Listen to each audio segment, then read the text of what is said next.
You're live.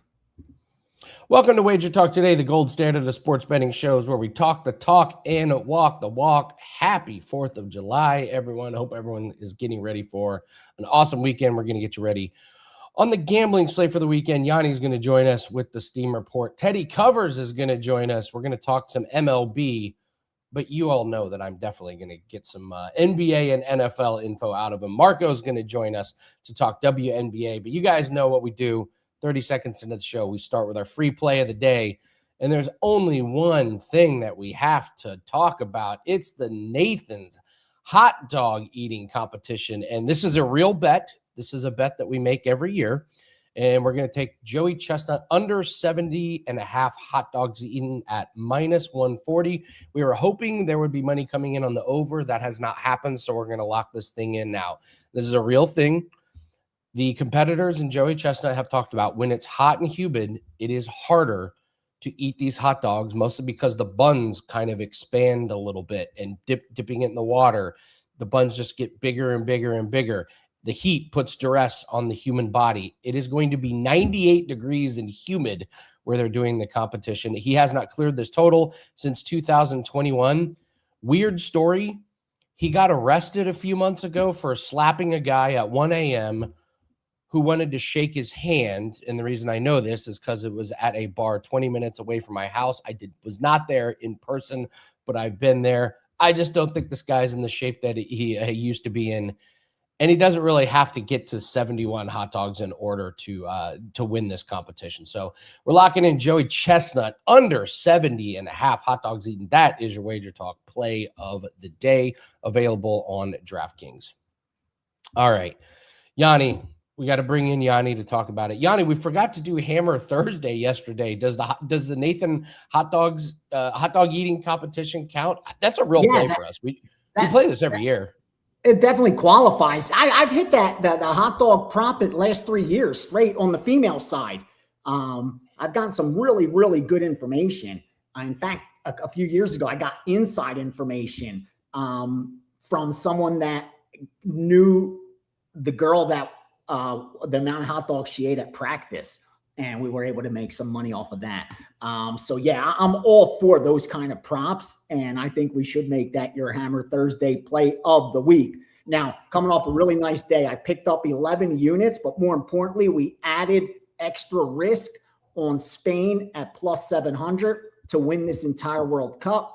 You guys know I had them to make the final 32, have them make the final 16, have them to make the final 8, have them to make the final 4, have them in the championship game, have them to win the championship.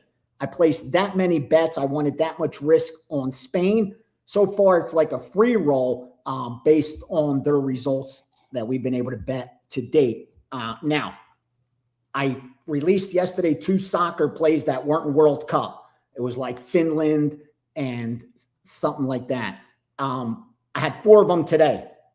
2, I was able to release to subscribers as 4%. One of them's for free. So go to wagertalk.com. There's a 4% for free in soccer.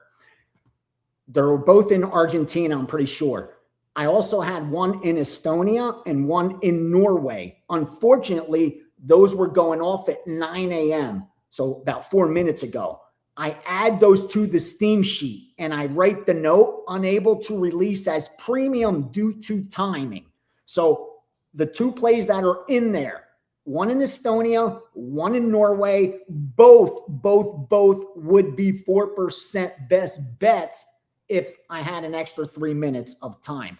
But the cutoff is 15 minutes, and I got that one about, 12, 13 minutes before the hour. So we got cut off, but the other 2 are in there in soccer. I get it. All the attention's on the World Cup. But as you know, we went into the World Cup sitting number 1 in soccer from these type of plays, from the information from these accounts. It's not my handicap, unlike the World Cup that I'm doing most of the stuff based on the power ratings and the implied win probabilities that I get sent. Now, with that out of the way, I just wanted to clear that because there is a free 4% up with more than enough time to bet it. There's 2 soccer in the Steam sheet that would qualify as 4%, and that's going off now or just went off. And then one more was released. Now, talking to World Cup action today, that's what's going to get all the volume. In fact, I haven't seen much baseball, much WNBA at all from recreational bettors. Forget early in the day. I'm talking later in the day. You could log in late and it doesn't even matter. All the action's on the World Cup. Most of baseball is being used right now in parlays, same game parlays, prop parlays, side total parlays. They're not really straight betting Major League Baseball. So that changes the playing field as far as monitoring line movements on odds logic.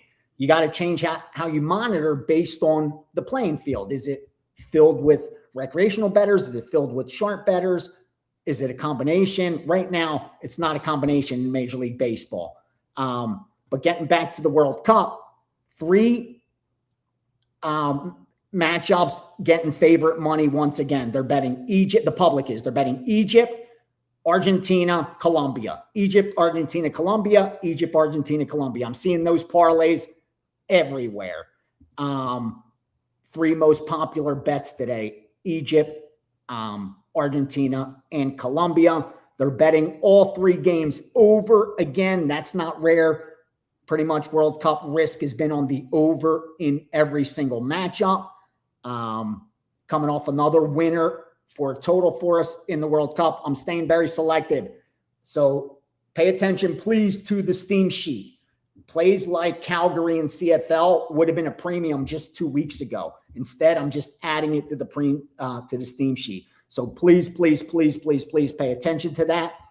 NFL college football releases should start coming in as we start getting some season win totals, some futures, and just staying busy. So whatever you want to get into, I have some info for you guys. As far as sharp money goes in World Cup, haven't seen anything on any of these sides so far. Like, again, a lot of the stuff is done on these props and team totals, stuff like that. We did see the total get hit. What was it? Was that, I think, that Argentina, Egypt, and Australia, that one got bet over. But they haven't budged off that too. It's just the VIG that got changed. I saw that get a little bit of sharp money. But again, be careful with those overs in World Cup and even some of those money line 3-way favorites, because these groups are getting ahead of the public. And then later, they're working a lot of scalps. They're not keeping a lot of these bets, especially on those, minus 110s, 20s, 30s, 40s, 50s. When you get to the minus 400s, 500s, those are almost impossible to scalp. But those lower money lines, they're being scalped like crazy. So, yeah, pay attention to that odds logic screen. So another good day of World Cup action ahead, and we'll see how it turns out. Yeah, I told you yesterday, my next door neighbor, I was like, I already know he bet all 3 favorites. He did, and he hit. So he's feeling good. I texted him earlier to ask what he bet. And I'm getting the 3 dots on the text message. So hopefully before you get off here, Argentina and Colombia are guaranteed on his ticket. I got Argentina Egypt minus isn't 1.5. Yeah. Oh, here it is. I literally just got it. Here we go. Colombia money line. Yep. Over 6.5 corners, over 1.5 goals. So there you go. Colombia I knew would be in there. And here's the thing. I have it capped right now. We have the probability of Colombia winning in the 3-way is 67%. So they should be, minus 200s to break even. No surprise, they're minus 230, minus 220, 230, 240. So no value there. We have Ghana expected to win the 3-way at 12%. So at plus 800, not even there can you really get, much value in implied win probability. And as far as the tie goes, so that we got that at like 20%, even there, 3-way, they're pricing them pretty good where there's no real EV and you kind of got to, pick the winner more or less. But they're on some of the spreads and some of the alt lines. That's where I found a lot of value on the sides, on the mispricing some of those alt lines that they've been offering, but just not all the books offer those. Again, we got low scoring teams today. Don't forget, Ghana and Colombia, 9 goals in a total of 6 games between the two. Verde and Argentina, 13 goals scored between the two in 6 games, and 12 goals scored Egypt and Australia. So since the knockout stage, this is that day where you're seeing these lower scoring teams. No surprises. There's 2s out there. A little surprised in the 3 with Argentina and Cape Verde. Now, I get it. Argentina's put up 8 goals in only 3 games. So, they're averaging 2.7 goals a game, but they're only allowing 0.33, less than a half a goal per game. And a Cape Verde team that isn't even averaging 1 goal per. So, to get that over, you're probably going to need Verde to score a goal, because defensively, they're pretty sound. I mean, they've only allowed, 2 goals in their 3 games. So that tough there.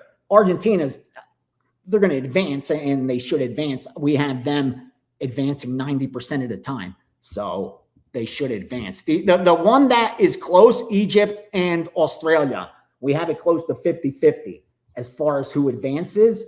But we do have Egypt capped at winning this game 39% of the time. I mean, the 3-way, cashing the 3-way 39% of the time. Australia cashing the 3-way 30% of the time. And then 32% on the draw. So if that draw gets up over 200, we may take a look there. My guess is going to be Argentina -1.5 parlayed with Colombia. That gets you to -130. My guess is that's the parlay of the day that the public's going to be on. They're going to lay it with Argentina. You're absolutely right. They're going to. I see it up to 2 goals. In juice, the -130. And most of the sharp shops. And again, I've seen 2.5s out there now.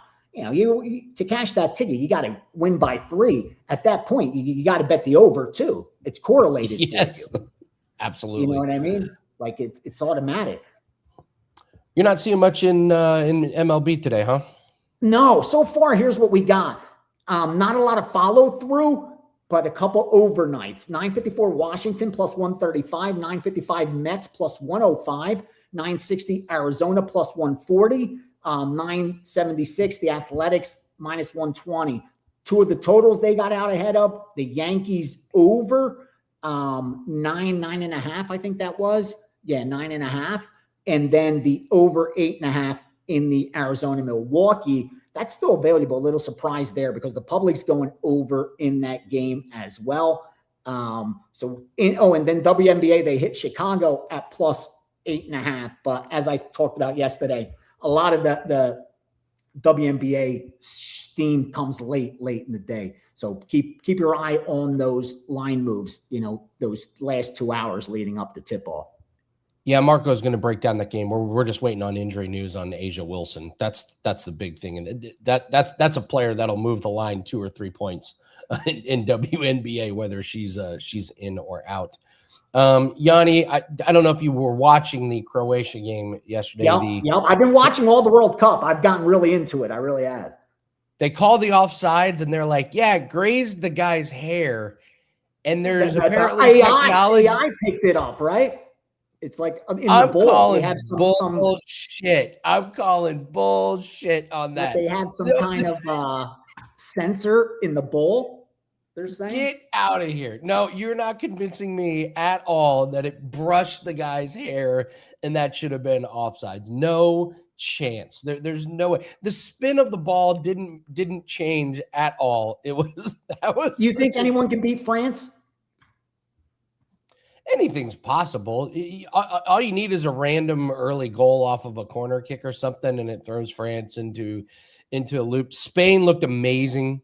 I gotta say, they're just so defensively sound. They haven't given up a single goal this entire World Cup. Dave, I hope you're being sarcastic. I don't believe that there's a chip in the ball that they can determine that. Well, okay, let's just say this. Okay, if it is offsides and I am completely wrong, then congratulations to soccer for sucking the fun out of the games. Come on. Why do we not want fun in soccer? I agree. I don't understand. Spain I thought looked incredible. If there's a defense that can that can gobble up Mbappe, it's him. I also didn't realize how good the United States defense has been. I was listening to, they were talking about some analytics and going over some things. The U.S. defense has been absolutely fantastic. Might be looking at unders in the U.S. game coming up. So I think, France and Spain, though, they seem to be the class of it. Yeah, we need Spain to win one more game, and then we cash our biggest future of the tournament. So we're big Spain fans. If Spain wins one more game, all my futures are free roll. Like, that's what I need too. That's great. I need one more win from them, and then it's really a free roll. So far, I've done okay, but it'll officially be a let it ride if they could get to that final 16 now, or get down to the final 8. It would be at that point. Did you do any Wimbledon? We have 4 winners already this morning in doubles. I love the doubles markets, Gianni. This is my jam. Waking up and looking at doubles scores is like my favorite thing. And listen to this.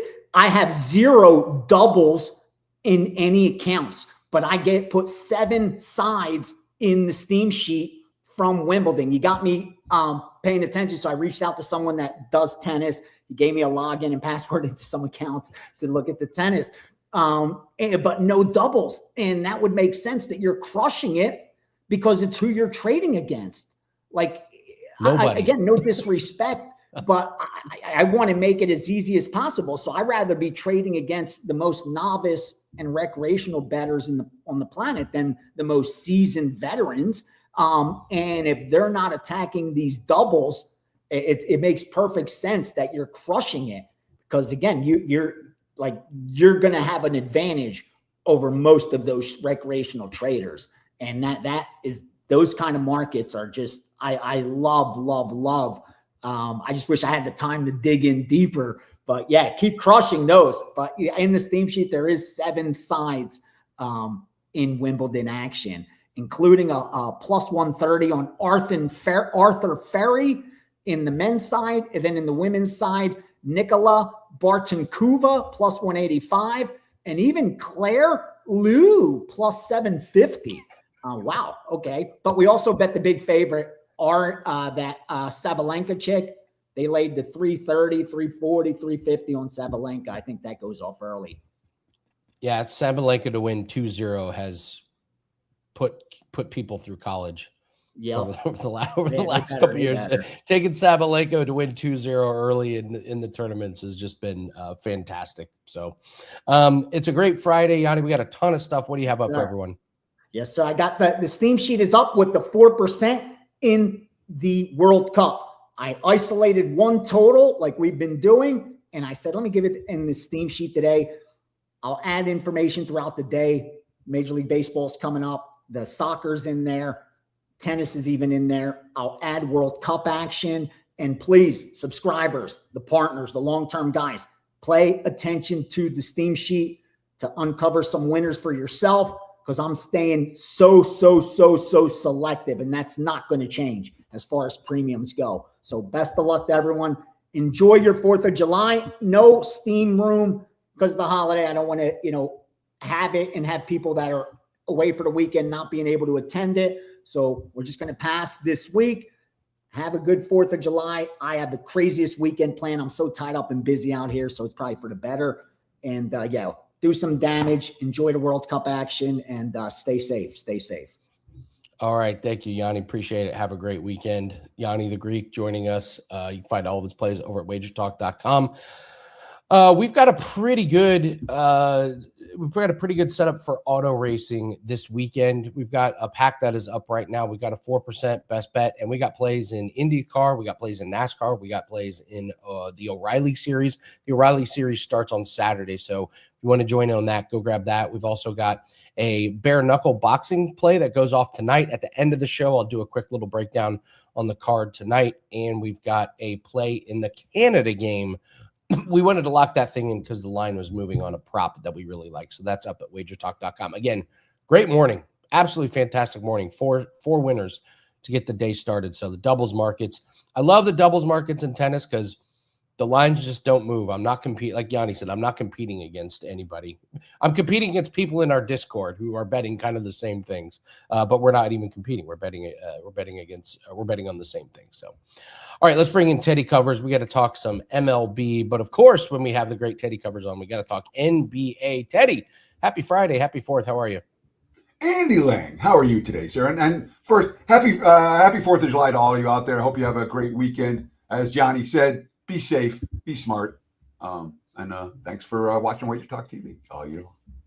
Are you a fireworks guy? I like watching fireworks. I never want to set them off myself. I'm just too.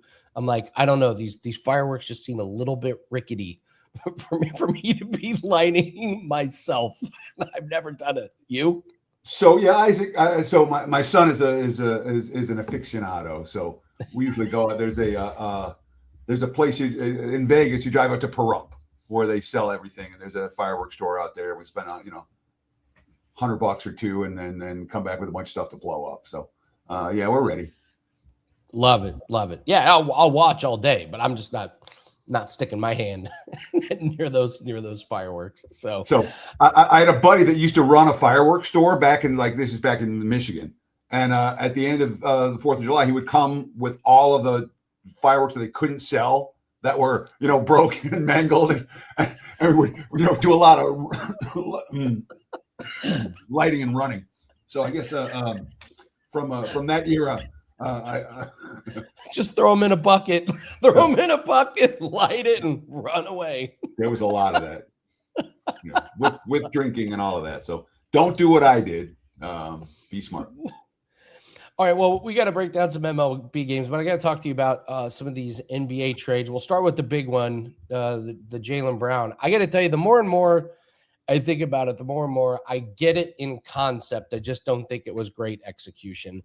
My thinking is there's a lot of GMs that are looking at the Thunder and the Spurs and the Knicks, and they're going, you know what? Depth is what wins now with the second apron, and these massive contracts just don't give you a bench.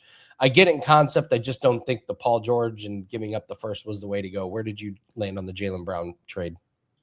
So there were clear. Okay, first let's start with this. In Brad Stevens, we trust. All right, the Boston organization has been good.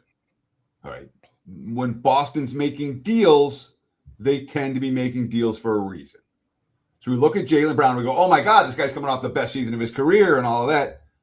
There's no question that behind the scenes there were issues with Jaylen Brown and the Celtics organizationally. Now, I don't know if that carried into the locker room or that was just Jaylen upstairs, downstairs, but they wanted Jaylen Brown out, and they got him out.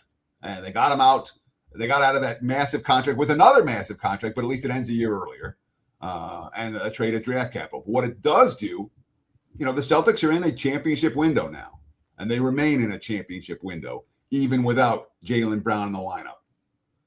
Philly is in the midst of a championship window themselves, in theory. And yet we've seen comparable versions of a similar Sixers team come up very short in other recent playoffs. That said, if you look at this posing, who's gotten better? Philadelphia is the one team. You say, yeah, they got better. No. Boston, I can understand the move for the Celtics, and I'm not going to overreact like it seems the markets have done. We say, oh, Boston has no chance. It's an overreaction season. Boston's still live, but Philly's still live. And the movement in the East with, Giannis going to Miami and a lot of these, players picking up one piece, that hasn't moved the needle for me a whole lot. Philly's the one team who's, in my mind, the powering number has legitimately gone up. And Boston, as of now, I'm going to power rate the Celtics very similar to where I closed out this season. I don't see Boston. It's not a huge loss when you say Jaylen Brown versus Paul George. The Kawhi move, I think that's a team that you could argue got better or worse. The Toronto Raptors with Kawhi. If he plays and is at an amazing level, yeah, they got better, but we haven't seen it very much from Kawhi. He hasn't won a playoff series since 2021. Yeah. Like the guy just doesn't have the postseason success that he used to. Yeah, Toronto didn't give anything up.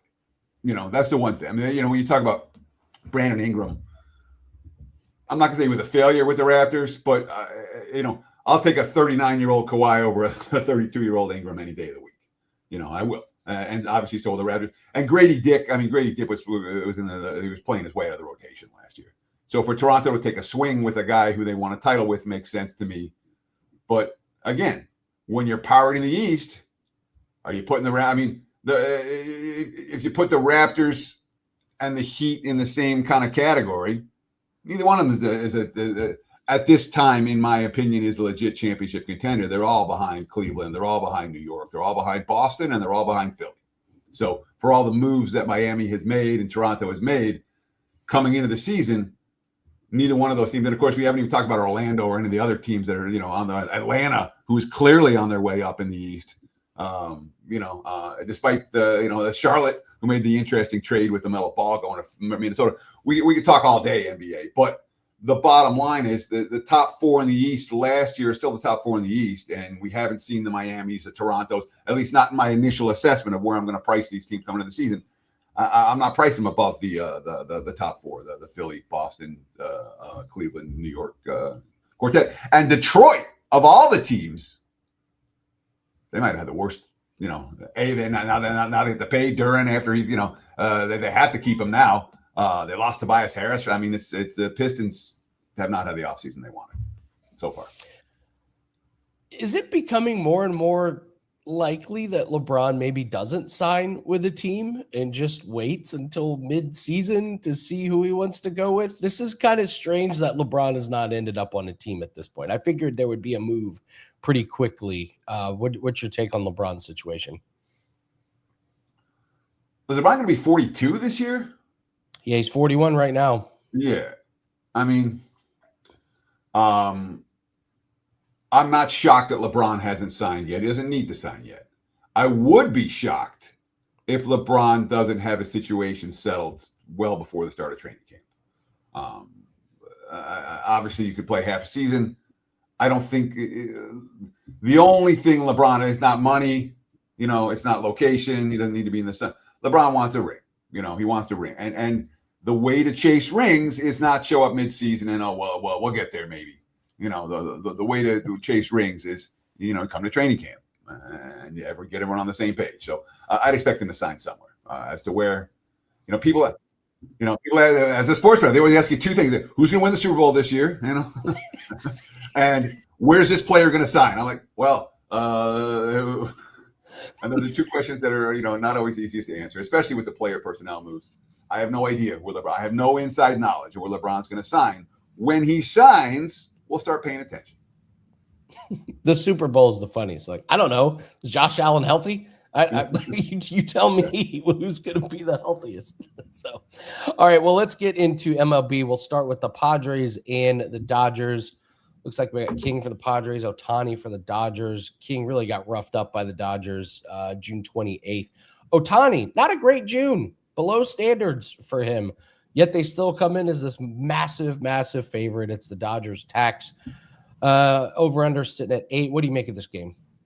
Yeah, I mean, we're looking at the Dodgers in the minus 250 range, total 8, a little bit of juice to the under. And the Padres had a 6-0 lead last night by the top of the second inning. Machado hit a home run, and Jackson Merrill hit a home run, and Jake Cronenworth hit a home run. 3 veterans they've been dying for some production from, and they got production from all 3 guys. And that 6-0 lead, well, it was gone by the 4th inning. They lost 12-7, Dodgers, and over with the Dodgers' biggest comeback win since 2022. And now LA, they're 26 games above 500, 57-31. They took 2 out of 3 from the Padres in San Diego last weekend. Dodgers, the arrow's pointed up right now. The Padres, the arrow's pointed down, and it's pointed down in a big way. They've lost 6 straight games, and they lost contact in several of those games. That 23-3 loss at Wrigley on Wednesday. And after that loss, there were some quotes. I had the Dodgers and over on my short list today. I didn't play either one. Instead, I got a blown save from Chicago, which was a whole lot of fun. But I found a couple of quotes going into yesterday's game that really made me reluctant to look at the San Diego side. The manager, Craig Stammen, after the 23-3 loss in Chicago. It only counts as 1 loss. We got to remember that. Things are going as poorly as they can right now. We got to find a way to dig deep, dig our way out of the hole. I think there's some grit on this team. We got to dig deep for that. If we get negative, we turn on each other, we start pointing fingers, that's when it'll turn in a disaster. Why is that last line there? That's not what you want from your manager. Then you got this one from Gavin Sheets. Quote, I shouldn't have to say it, but we need to turn the intensity up for this next series. Obviously, we get off to slow starts. The game kind of snowballs a little bit. We got to keep it under control, not to let that unravel and affect the way we play. When your veterans are saying, hey, we need to build up the intensity for a series against a first-place team in your division in July, those are not bet on quotes for San Diego. Not even a little bit. Now, the concern here, you mentioned it, Andy, in your introduction, was the Ohtani. And since Will Smith, his normal catcher, got hurt, Dalton Rushing's been behind the home plate for Ohtani, and he's had his 3 worst starts of the season. 11 runs allowed the last 3 starts. In his 10 previous starts for the full year, he'd given up 7 runs allowed. Clearly, there are issues. That being said, they're still 6-1 in his last 7 starts, and they have an 828 OPS against Michael King in a 124 at-bat sample size. They've seen him, and they hit him. And King, by the way, one of the Padres' erstwhile aces, only 2 quality starts his last 7 trips to the hill. Dodgers smoked him last week. I could only look favorite and over in this ballgame. Dodgers run line. If you don't want to lay and I'm not excited about Dodgers run line. If I'm going to play the Dodgers, I'll lay the price because the Dodgers have so many wins by 1 run this season. That's kind of their MO. Be Dodgers or over in this one. I do not want the underdog. Nope, I can't hear you. Teddy covers, we're going to go over Blue Jays and Mariners, and then I want to get your thoughts on NFL. Yeah, hosting 101. When Dan's not here, I just fall apart. Blue Jays versus Mariners. We got Cease versus Castillo. How do you break this game down? Sure, and again, looking at the Odds Logic live odds screen right now. And guys, get your free trial. oddslogic.com/Teddy. Get your free 7-day access to the Odds Logic live odds screen. And it's a great product. I use it every day, legitimately. I can't function without it. Right now, I'm seeing the Blue Jays -125, -130 as road favorites. Total 7 juiced to the over. And this is obviously a rematch of last year's ALCS, where the Blue Jays won in 7 games. A thrilling series, a great series in that. And the quotes from John Schneider, the Blue Jays manager, quote, I think it'll be good for us, talking about going back to where they played in the ALCS last year.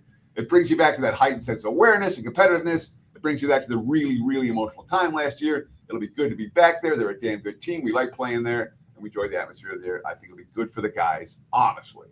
And I agree with that assessment for Toronto. Toronto needs things that are going to point them in the right direction. I mean, they've had a rough go of it for the full season, 5 games under 500. But even 5 games under 500, they just took 2 out of 3 from the Mets.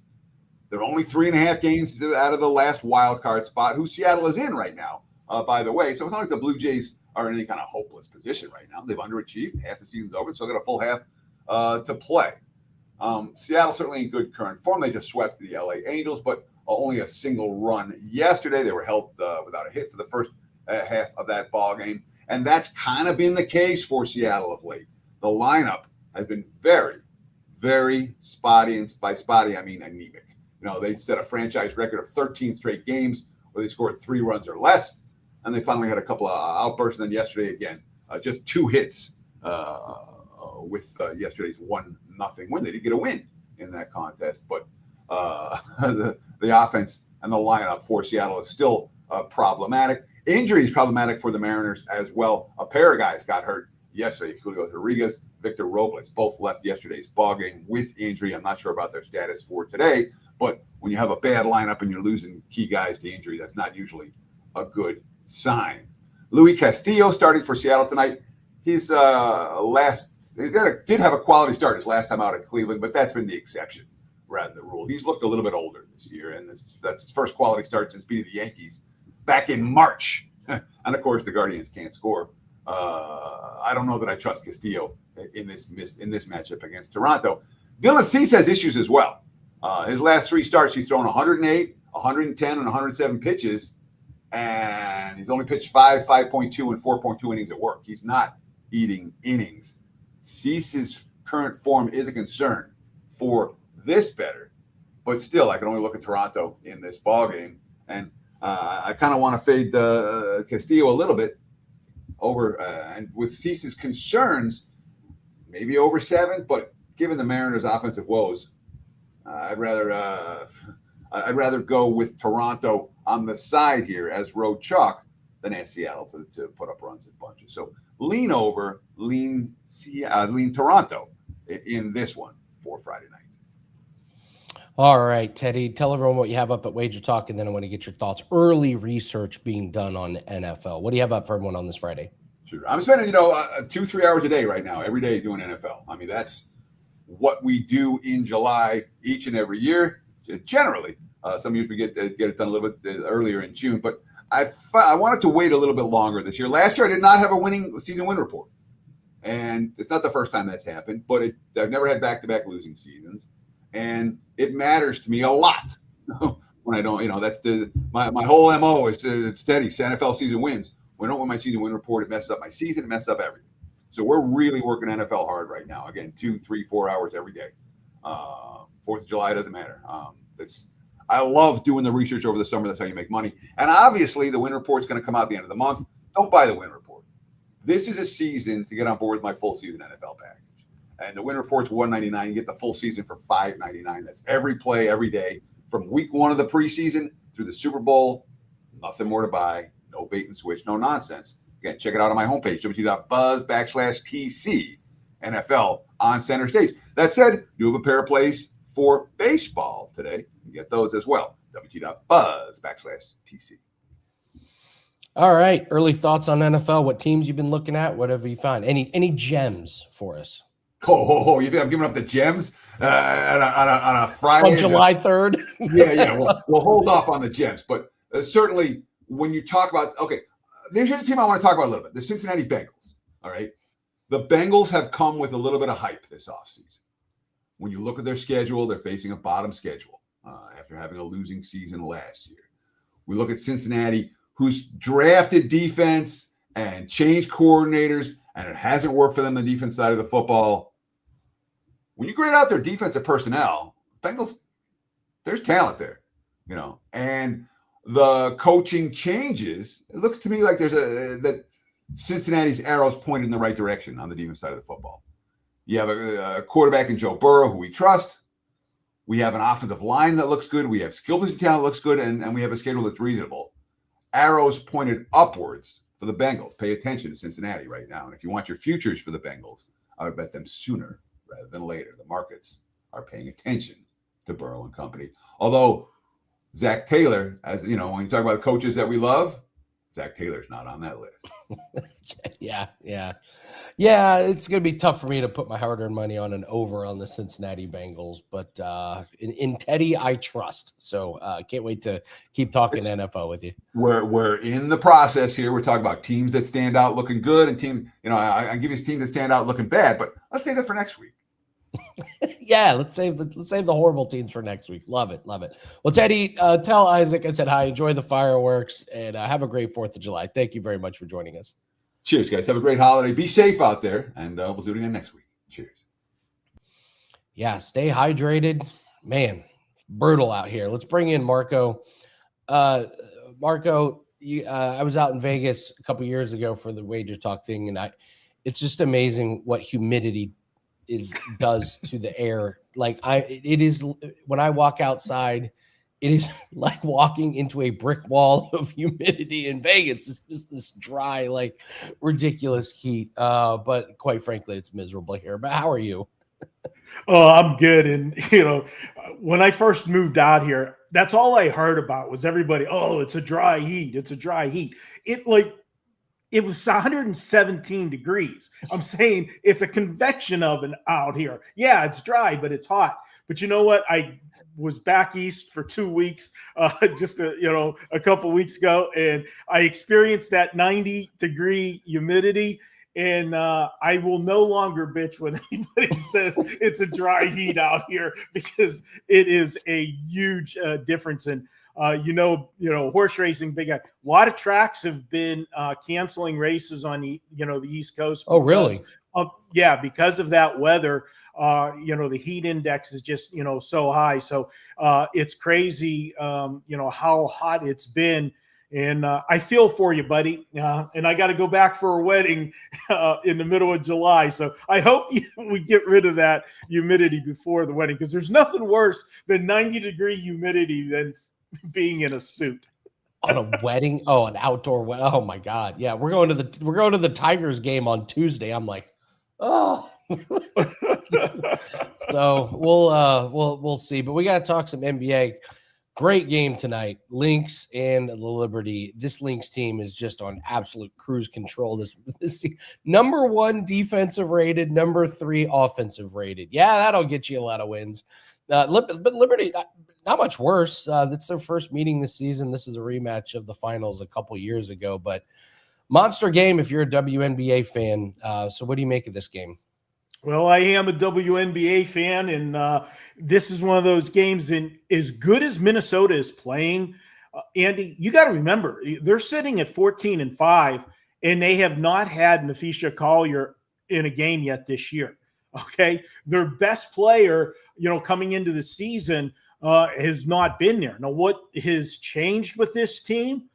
Well, how about the odds-on Rookie of the Year, Olivia Miles? If you have not seen her play, she is just absolutely amazing. She's averaging just under 19 points a game. She's shooting in an insane 52% from the field, and she's hitting 33% of her shots from 3. She's odds on lock for Rookie of the Year.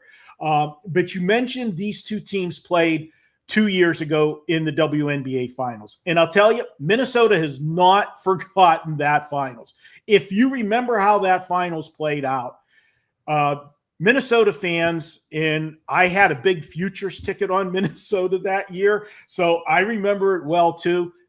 They got jobbed by the officials in Game 5 at the end of regulation that sent that game into overtime. That let the Liberty win the game, and it was the series. And they haven't forgot that. Last year, they played 4 times. First 3 games, Minnesota pounded them. They did lose the final meeting last year, but if you go back and look at the box score in that game, Collier didn't play in that one. 3 other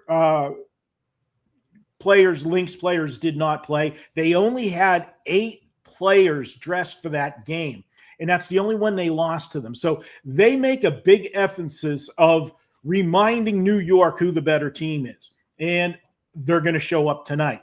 Now, for the Liberty, we're going to pull out all the Marco-isms for you. We're going to talk about fat and sassy. They're coming off winning the Commissioner's Cup on Tuesday. They beat their arch rival, Vegas Aces. And yeah, they did it. It's a little tainted. They did it without the Aces having Asia Wilson in the game, but they still won it.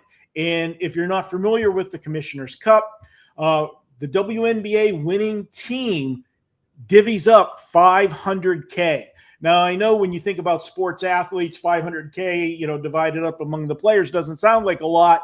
But for the WNBA players, for most of the players, that is good money when you look at their contracts. Yes, they got a big raise this year, but still, it's significant money for them. So I'm going to play the fat and sassy card with the Liberty tonight. I am going to look to fade them. Minnesota wants to show them you might have the Commissioner's Cup, but we're the best team in the WNBA right now. Lay it with Minnesota. Mark, I was so mad yesterday. So I did the play of the day to start the show. Well, for yesterday's play of the day, I did it the night before, and I took the Connecticut Sun because they've been covering spreads. They've actually won a couple games. Well, I put it in at 8.5, and then come showtime at 6.5. So I didn't get credit for it. Yeah. That team's a bet on. They only lost by 3. They were winning in the 4th. They're getting better. Teddy got excited. He jumped in and said, "Yeah, when you have a bad team that starts covering spreads, they're improving. Takes the market a while to get up." I'm betting on the Connecticut Sun moving forward. And you're absolutely right, Andy. And what it is coming into the season, they were the worst team in the league roster wise. But you got a mix of they brought in some veterans that maybe are at the end of their career, Brittany Griner for one. And they have a mix of young players. So it's taking a while for them to gel and figure everything out. But because the market, I swear, the average bettor, they're like elephants. They don't forget what they saw at the beginning of the season. What you saw at the beginning of the season is not what you're seeing here during the course of the season. And you know what? I always give the bookmakers a lot of respect. Okay. Most people think, they're smarter than the bookmakers. I say they know what they're doing. Okay. They're taking care of, how many hundreds of thousands of dollars every day and making decisions. They know what they're doing. But when it comes to the WNBA, I don't think so. Okay. I'm going to call it for what it is. There's mistakes made. The other night, Andy, I love props, and the biggest inefficiency in the prop market for the WNBA is when a key player is out of the lineup. They don't know what to do with the rest of the props, okay? Because all they do with props, Andy, this is what they do. They look at the season average for what that player, what each player does, and they look at the last 3 to 5 games. And if it's swaying one way, they'll move the line 1 point based on a recency bias. That's it. You take a key player out of a game, they don't know what to do. And I smacked a prop the other night in the Commissioner's Cup. We cashed it halfway through the third quarter because it was absolutely mispriced. You didn't account for A'ja Wilson's points and shots not being there. Somebody else was going to get it. Yeah, the obvious is, Jackie Young and Chelsea Gray is going to, get more looks. But there's going to be a role player that's going to get those minutes that you got to give to A'ja Wilson. And we smacked that with Carter in that game on Tuesday night. And I'm going to continue to do it. I'll let everybody make fun of me going to WNBA games and watching WNBA games. And I'll say, you know what? My summer vacations the WNBA is paying for. Yeah, nobody's making fun of winning plays, Marco, for sure. So, speaking of A'ja Wilson, we've got the Sky versus the Aces. This has just been a horrific stretch for the Sky. They start the season, they win 3 out of the first 4 games. Now they're 3-12 after that start, and Vegas just beat them. But A'ja Wilson absolutely dominated them in that matchup. But she is upgraded to questionable. So she was doubtful. Now she's questionable game time decision. It's line's holding at 8.5. What do you make of the Sky and the Aces? Yeah, well, the big question is she going to go or not? And when it comes to A'ja Wilson, Becky Hammon is very cautious. Okay, and for good reason. All right, she is the best player on the planet. There's no doubting that. And you're playing a team that, let's be honest, if you're Vegas, in your mind, you think you just have to show up and you can win this game, okay? But with that aside, okay, we're looking at a number that's still 8.5 in this game. I can't get excited about Vegas in tonight's game. First off, they're not playing at their normal location. This game's not at Mandalay Bay at the Michelob Arena. This is being played at T-Mobile, okay? And this game and Sunday's game. Now, obviously, Sunday's game is because it was the Indiana Fever coming to town. Unfortunately, Caitlin Clark's already been ruled out of Sunday's game. So, there'll be some seats available at T-Mobile that wouldn't have been had Caitlin Clark been playing. So being that it's not their normal location, being that they're coming back home from the Commissioner's Cup game, and prior to the Commissioner's Cup game, Vegas had played 3 games in 5 days and then went on the road to that Chicago game, then went from Chicago to play the Commissioner's Cup in New York, in which they played their guts out without A'ja Wilson. They were down double digits for almost that entire game and actually battled all the way back and had a 2-point lead in the fourth quarter before before the Liberty closed them out and won by 8. This is the classic for me. We use it in football season a lot. I'm going to play that card here. and it's lose the same game twice. I think that was such a big game. The Liberty and the Aces have had so much history in the last 5 years in the WNBA that when they battle, I like to look to fade both of those teams in their next outing. And being the situation that, travel, the heartbreak of losing that game, and then the schedule dynamics. This is as good as a sandwich game. Open up the deli. Okay. You're coming off New York and you got Indiana on deck and you're playing Chicago. That in itself lends you to take Chicago.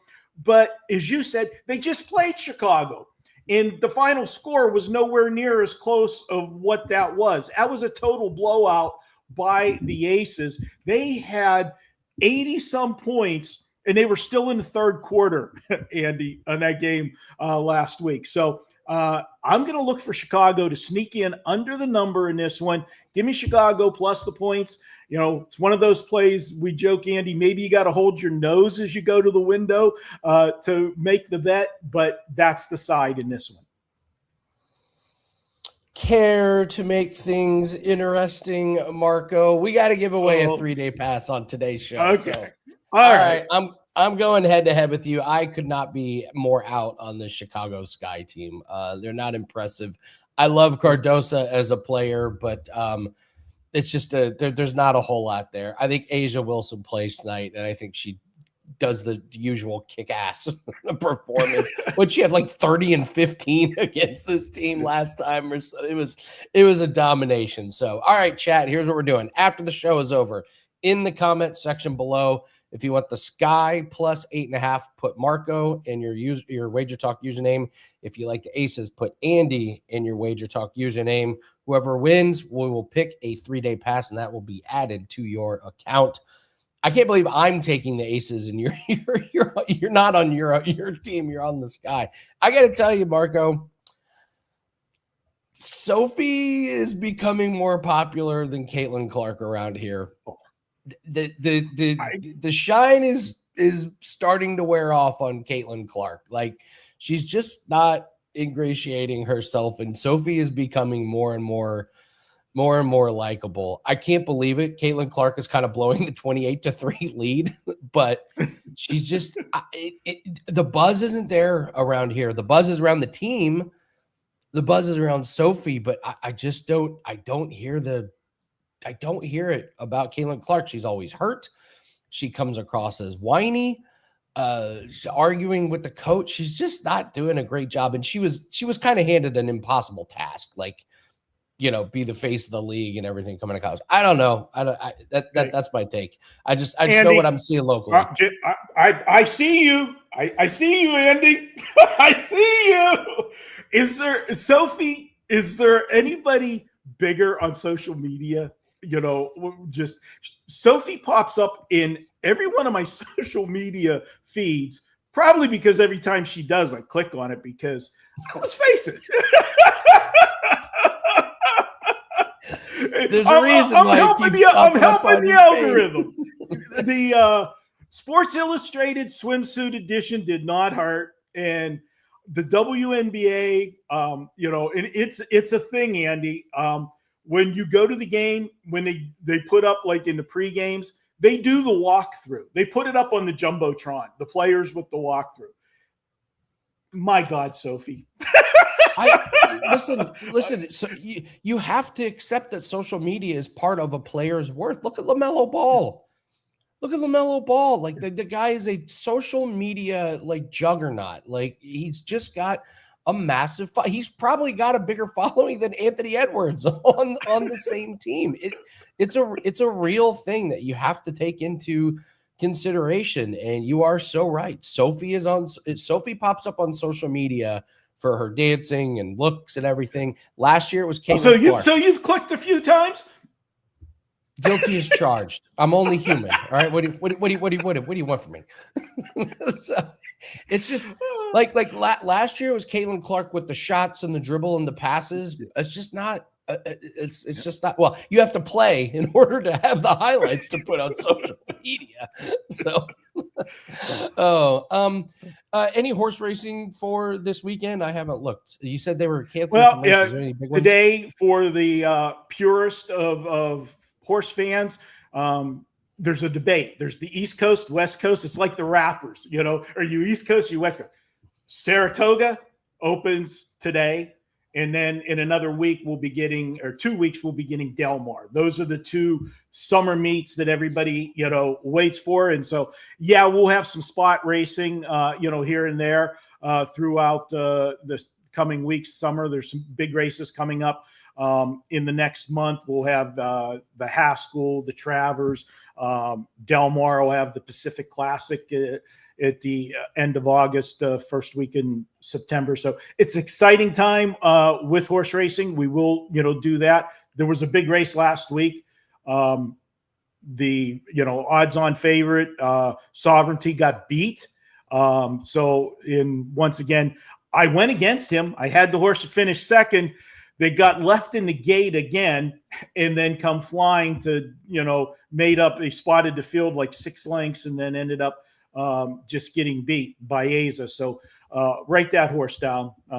Follow him. Baeza, I can't wait to see where he races next. If he doesn't blow the gate, he might be one of the best older horses in the country right now. Take nothing away from Magnitude, who won that race, but Baeza ran the better race. Nice. What do you have up for everyone today? I've got a 4% play tonight in baseball, Andy.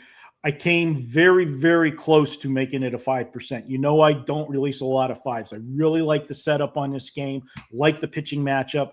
It is my 4% game of the week. You can pick that up over at WagerTalk by itself for $25. But Andy, why buy one play for $25 with what we got going right now? We've got a 4th of July special at WagerTalk. This is good on any capper. You can pick up a 7-day all-access package, normally $99. You can get it for the price of a 3-day package, $69. It's an absolute no-brainer. Why spend $25 for one play or $35 if somebody has a 5%, where you can pick up 7 days and get everything?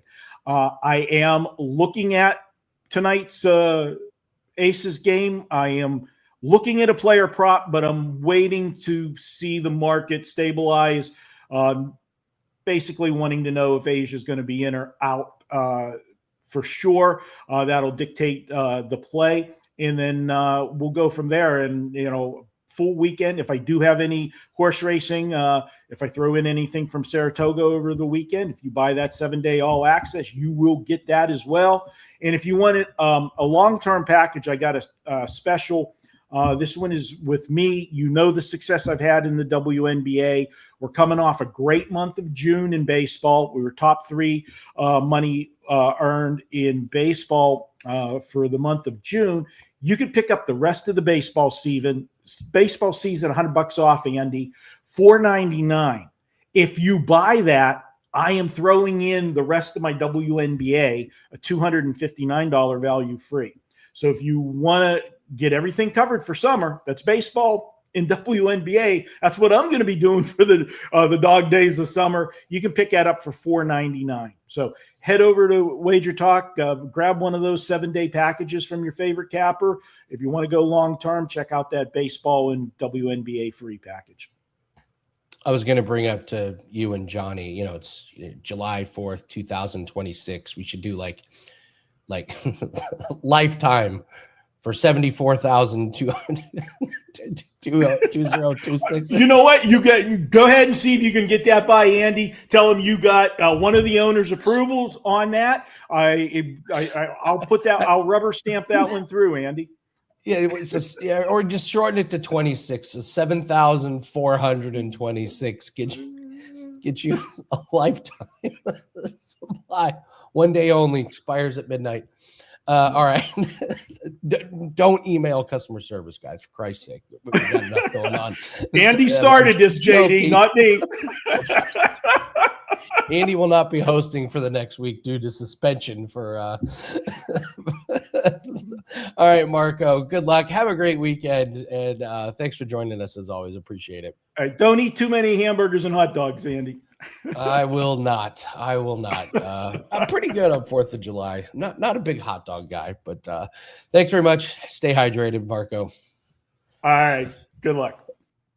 All right. So quick World Cup. I think we kind of covered what Colombia is a massive favorite. Argentina is an even bigger favorite. Australia and Egypt goes off at 2:00. The guys I work with, we do like Egypt to advance. Has not been released as a client play. We do have a client play tomorrow in the Canada-Morocco game. So if you're interested in that, I will be live for bare knuckle. They're doing it's in Philadelphia. It's called the Liberty Brawl. These plays are on FanDuel. I'll give you a quick little rundown. Austin Trout versus Ben Bonner in the main event. Austin Trout minus 440. It's expensive. He should win. Would not bet. Price is too expensive. Britton Hart minus 245 against Sarah Shell. I do like Britton Hart. It's volume versus power, and Britton Hart volume is going to be too much. John Garbarino, the cannoli man himself, versus Mike Richmond. Richmond better level of competition, but he looked really slow in his last fight. Garbarino on his home surface minus 190 should get the win. Montanez versus Matt Mastis. That is going to be an ass kicking. Montanez is going to dominate. Matthew Turnbull minus 310 versus Brandon Hansvik. Brandon Hansvik is awful coming in because they needed a warm body for Turnbull to beat up. He should win. And then your generational wealth bet is Lex Ludlow over Drew Nolan. Drew Nolan is 1-9 as a professional fighter. This guy fights for a living. He doesn't win for a living. And Lex Ludlow is going to absolutely kick his ass. So we do have a bare knuckle bet that is up right now. If you have FanDuel, you can grab that. If you have some of the off screens, you can grab that as well. So easy winner on our last bare knuckle fighting. But I will be live on the Winning in the Shadows YouTube channel tonight to do our live watch along. So thanks very much. Have a great 4th. Be safe. Make sure you guys are staying hydrated. Watch out for your pets. If you're hanging out with them outside, make sure they get plenty of water. Thanks for joining us. Make sure you hit the like button. And after the show is over, in the comments section, if you think the Sky are going to cover, put Marco and your WagerTalk username. If you think the Aces are going to cover, put Andy and your WagerTalk username. We're going to give away a 3-day pass. Thanks very much for joining us. Have a great 4th weekend. We'll see you everyone Monday. Take care.